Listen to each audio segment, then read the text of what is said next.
Hey, did that notification go off? Did it say Adam Peak is live again today?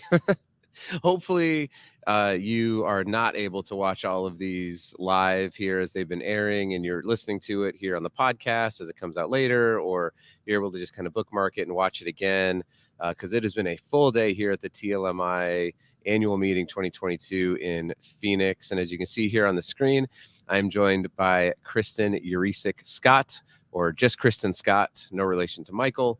And we are going to be talking all about what it is that they have been doing. Their third generation family owned label printing company, seeing incredible growth, and Kristin's on the board here at TLMI. So I'm super excited, Kristin, to have you join me here on the podcast and join us live on the internet and all that good stuff. Thanks for coming on. Thanks so much for having me. I'm very excited to be here. Yeah, it's awesome. So why don't you do a quick introduction here, other than, third generation, your family's had this great label printing business for a while. And certainly, I have seen a lot about Yerecic lately. So, kudos to y'all for your growth and for what you're continuing to do. Thank you so much. So I am the marketing director at Yerecic Label, and we, like you said, third generation, and it was started by my grandfather. It's kind of story started in the family home, and now our president is my father, Art Yerecic.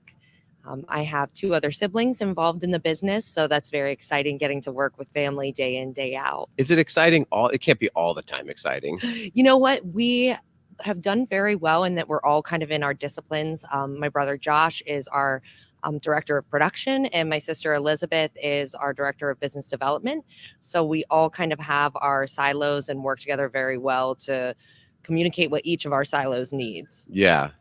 I got it. I mean, like I have twin sisters, and I'm super close with both of them, but I'm like, boy, that would be like going to work every day would be, it would be fun, right? It would be fun, but yeah. I'm sure that there would come challenges and whatnot. Absolutely. It helps that there's 7 of us total. Oh, okay. So only 3 in the business. When family get-togethers, we get to have enough outside conversation that's not around the label business. So are you one of 7 children then? Yeah. Oh, that's awesome. I didn't know that. Yeah, it's fun. There's 3 boys and 4 girls. Okay. My wife and I have 2 boys and 3 girls. So not quite 7 yet, but yeah. It's fun. Did you enjoy growing up in a big family? I did. It was a lot and very busy, but I always say I was very used to having a roommate when I got to college.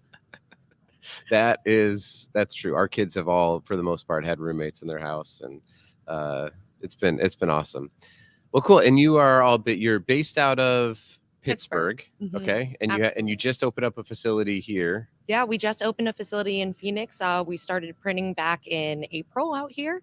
I think in terms of workforce, it was a very exciting development for us because we actually brought 7 of our team members from Pittsburgh. They wanted to relocate to some sunnier weather. And so we brought them out here, and we actually always hire for new shifts, new machinery from Pittsburgh, offer that opportunity first for them to grow with the company at the new facility. So that's been really exciting. That's really cool. I'm sure it didn't take too much convincing for people though in April, but by like July, where they're like, excuse me, can I come back? It's really hot here? It's really hot. It was funny. Our general manager out at the facility just this week when we were there was saying to me, it gets kind of cold when it's 70 here. I said, you've been away from Pittsburgh too long. Yeah. I mean, no, there's no excuse for that. 70 it's always pretty pleasant. He said said he was at a baseball game. It was 70 degrees. He had to get a sweatshirt. Yeah. I don't know, but I guess if you're in 100-degree weather for multiple days or months, I guess. Yeah. It's it can get pretty brutal. And you all is it straight Flexo label printing? Is that? So we have Flexo, and we do have a digital asset. Oh, we have a Domino. Yeah. Okay, got it. And is it one of the Domino booth? I'm like pointing over this direction. Yeah. Is it is it the hybrid digital or straight digital? So it's a nearline with an ABG finisher. Okay. So it's like a full cell. And we do have some extra stations in die cutting in the ABG. So you can run roll to roll, or you can integrate. Okay, cool. And what are some industries that you specialize in? I mean, that's a hard question sometimes, but there's some people who are like, I only do candle labels. You're like, Yeah. wow, that's really crazy. That's all you do? They're like, yes. I'm like, okay. Yeah, so I think it's a really interesting story myself.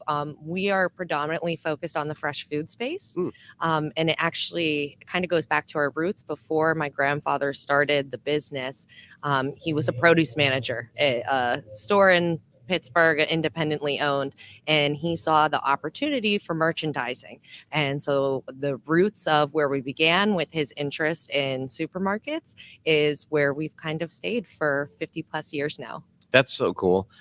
And this world, I've already said this a few times today, but this label printing world is so crazy because you think about like it has sustained this, your family and probably so many other people in the area who are able to have like good jobs, whether it's, in production or in sales or business development or marketing or whatever it is, that nobody's ever outside of the label industry, right? I'm sure there's not a whole lot of people who are like, oh yeah, it's not like name recognition like Apple or Tesla or something like that. It's funny having the conversation when you tell people what you do and you tell labels, and then next time you see them, they're like, I can't look at anything the same anymore. Like you forget that all these has to be done by somebody. Yeah, right? yeah. Something's got to be made, and something's got to get sold, and all that good stuff. So how has it been? So you opened up here in April, and I'm sure there's been a lot of conversation here at the annual meeting around like labor. Mhm. So did anyone from your executive team also relocate down here? So our general manager at the what we call YL2, the Okay. Phoenix facility, it was our second shift manager at YL1. Okay. So we had his leadership. He sits on our business improvement team, which does our strategy. So he's phenomenal, and he's done a great job leading that team. That's awesome. So this crew moves down here, and then how has it been trying to attract and retain, different people now in Pittsburgh? Is it like outside of Pittsburgh, or is it like right in Pittsburgh? No, it's about 20 minutes outside of the city. Okay. Yeah. So you just tell people like who are from Utah, like it's in Pittsburgh. Yeah, absolutely. It's technically in New Kensington, but if you're not from Pittsburgh, you're like, I have no clue where that is. Do you ever have, because this has happened to me a few times where I'll say, I live in Salt Lake City, and they're like, oh, what part? And I'll say West Jordan. And I'm like, are you familiar with it? They're like, no. I'm like, well, why was that helpful information for you? Like, yeah, that's why I just say the general 20 minutes outside the city, and that gets you close enough. Yeah, I'm like 20 minutes outside of Salt Lake City, but I don't tell people like I'm in West Jordan, Utah, because what's the benefit? Okay, so I would imagine, so you're recruiting talent in New Kensington, 20 minutes outside of Pittsburgh, and then you decide to make this strategic move down here to Phoenix. Have you found that similar principles of recruitment are common, or are there differences between the two areas? I mean, it seems like it could be both rewarding and difficult all at the same time. Absolutely. And it's funny you bring that up because it is very different. It was an interesting experience once we were looking to hire local talent in Phoenix. In our area in New Kensington, there's not a lot of label converters. So to put out an ad for operator, you're not going to get it. So we really pride ourselves in our training program. We say the more you learn, the more you earn. We promote cross training and do all of our promotions from within. And that's a strategy that's worked really well for us. People really enjoy that. Yeah. In Phoenix, we found that there is a market for operators, helpers, that we just don't have in Pittsburgh. So we have been able to find more already trained talent, which has been definitely an interesting experience and something that we're adjusting to. Have you really, it's such an interesting point. This idea of training is obviously necessary in our industry, especially as different print technologies evolve. You don't just want to keep hiring new people to run new presses. You want to be able to train people and build them up. Has that also helped you maybe go find like a really great culture fit that, they don't know how to, run the press yet, but you're like, no, we believe so much in our training that like we'll hire for culture, we'll hire for characteristics, and we believe we can train them up. Yeah, absolutely. At the Pittsburgh facility, everybody starts as a finisher. We work our press That's cells funny. are Starts as a finisher. I like that. Well, our press cells are all cellular with 3 team members, a finisher, a helper, and an operator. And so everybody who comes on starts as a finisher, and they make their way up through to be an operator on the various machinery. So that learn more, earn more, learn and grow culture is very strong. And we do believe in our training and the opportunities that it provides. Have you found then that seeing as though there's not a ton of talent, we saw when I was with WS, we saw this like in some of our areas where there wasn't a lot of, I don't mean talent, I meant a ton of other opportunities with other printers. In our more remote areas, like our retention rate was a lot higher because it's like once you've learned to run a printing press, as long as you're getting taken care of, you can provide for your family, you know, you're growing, you're getting raises and bonuses and stuff like that. It's like, well, why would you leave? So we had a lot of like 20 plus year tenured people working in operations, whereas in some of the other areas, you know, like, you know, Phoenix, Southern California, places like that, where there was a lot more opportunities, well, yeah, you could hire people, it also meant that your people could get hired away. Have you had to wrestle with that at all between the So two it's locations? funny you mentioned. So we have found that we're teaching them a skill. Yeah. And they fall in love with that skill, the trade. And so it does lead to longer retention. We're very proud of the fact that our average tenure is over 10 years. That's awesome. Yeah. And so with being so new out in Phoenix, we haven't had to struggle with that yet. I would hope not. You're like, yeah, our retention rate's awful in Phoenix. Like, you've just been home since April. No, we're very lucky. You know, all of our team members that were transfers, and as well as those that were hired locally, we have the same team as when we started, and we're just very proud of them. I love it. So what would you say then is for anyone listening or watching is sort of the secret sauce to like good culture in a company? That, I mean, obviously there's a training, I like was a phrase that the more you learn, you earn, or what was The more you learn, the more you earn. Yeah, there it is. But is there another kind of like thing that you're just like, I think we nail this? Yeah. So I was just talking to somebody about this last night. I think what gets missed so often in businesses is your internal marketing. Yeah. Marketing is focused so much on your customers, but there's a lot to be said for internal marketing. So this year we actually brought on a new team member, and she works with both HR and marketing to do all the things that so often fall to the bottom of leadership's list. Team member appreciation events. We have quarterly food truck events. We do monthly dessert days. So all those things that she's really able to focus on it and field team member feedback, and just really focusing on that communication, showing our appreciation and building that. But for us, and being a third generation family business, it's about building that family culture. Yeah, no doubt. And there's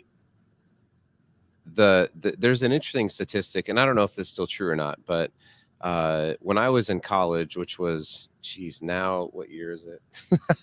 Oh my gosh, 20 years ago, I graduated from college. That was something else. That was just a moment where I was like, it's been that long. My 20-year college reunion that I won't be invited to. But I did a study about, you know, how many businesses fail that are trying to be passed down. So it's like, absolutely, you know, from 1 to 2, pretty good, right? To the next generation. That 2nd to 3rd is tough. And then 3rd to 4th is like, it's not, I mean, it's not like a statistical anomaly, but it's in the single digits, right? Yeah, of like absolutely. Companies that make it all the way down to that.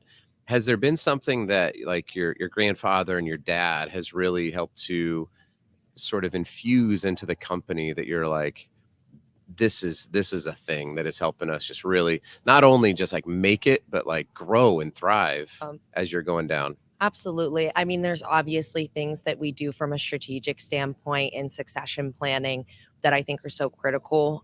Working with people for succession planning, because if you don't plan for it, you know, Yep. Just get a stuff lot of happens. fighting and stuff like that. Exactly.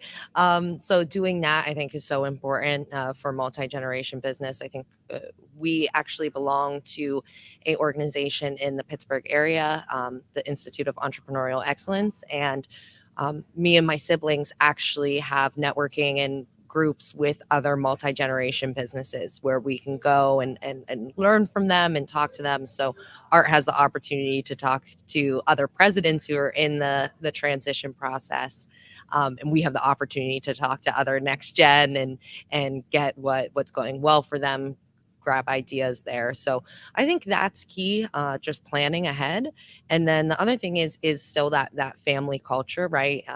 Art has always been so passionate about knowing every single team member's name, knowing their significant other's name, their kids' names. And, as we've gone from, him and his dad in the garage of the family home to 100+ people now, and that's still something that he's passionate about and has passed down to myself and Josh and Elizabeth. I love it. So just, making sure that we create that personal connection and show them that we do mean it. So often you hear now that, like, oh, if they say your family, run away. I was like, maybe we shouldn't say that anymore, but we mean it, and we truly do. Yeah. Our team members are so valuable. Yeah, that's how hard was it, or at what point in time did you go from calling him dad to Art? Or is that still just like I worked for my uncle, and so it was like, he was Uncle Bob. Yeah. And then, but in the office it was like, no, you need to call me Bob. Like, you don't call me uncle. Like, that's weird, right? Yeah. So when I graduated college, that was a distinction that I made pretty much out of the gate when I joined the business. Yeah. We, obviously, if we're at his home or my home, I don't call him Art. I call him Dad. Yeah. But I just think it's really important as I talk to other team members within the building to not say, oh, well, my dad asked for this. Let me tell you what my dad said. My dad said that you need to do this. Yeah. It's like, no, that's not going to go over very well. No, it's just pretty cringy, right? Yeah, that would be a way to hurt culture and make people really upset and frustrated. Absolutely. So, just I think that simple change in saying, like, hey, Art asked for this. It's Art. It's president of the company. It's not coming from me. It's coming from him. Or Art wants us to work on this initiative. It's just makes things a little easier, right? A little bit easier, yeah. Well, Kristin, this has been great. Would love to give you an opportunity to kind of plug what it is that you're doing and anything cool. I mean, you're the marketing director of marketing. Is that what director of marketing? Absolutely. So what are some things that people should be listening to or paying attention to that you got coming up over at Yerecic? Absolutely. So we actually do what we call our On a Roll video series. We work with the team from Visualize Productions, and we put out at least monthly videos. And I think that's the best way for people to see what's going on at Yerecic Label, what we're passionate about, our lean processes, new products coming out. So definitely be looking for our On a Roll videos. And are those, would they find those through like your LinkedIn page? Is there an email or something they subscribe to? Yeah, you can do it on our LinkedIn. You can be on our YouTube site, wherever, Instagram, Twitter, all that fun stuff. Oh, okay. All of them. Yeah. All the TikTok. You guys on TikTok yet? We're not on TikTok yet. Okay. I'm just saying. It's pretty, although YouTube shorts are taken off. Okay. So I have found a lot more engagement on YouTube shorts recently than I have on TikTok, for whatever that's worth. Well, in marketing minds, I'm like, I don't know if I can really justify TikTok quite yet for B2B marketing perspective, but as Gen Z starts coming into decision-making roles, it's going to be time. Over 65% of kids today say when they grow up, they want to be a social media influencer. Yeah. So we got to be paying attention to that. Well, Kristin, thank you so much for coming on and for taking some time out. I'm sure this is you're on the board. I'm sure you got 100 things to do. So I appreciate you coming over and taking a little bit of time to sit down and chat about family-owned businesses and labels and all that good stuff. It's been great. Absolutely. I appreciate it. All right. Thanks.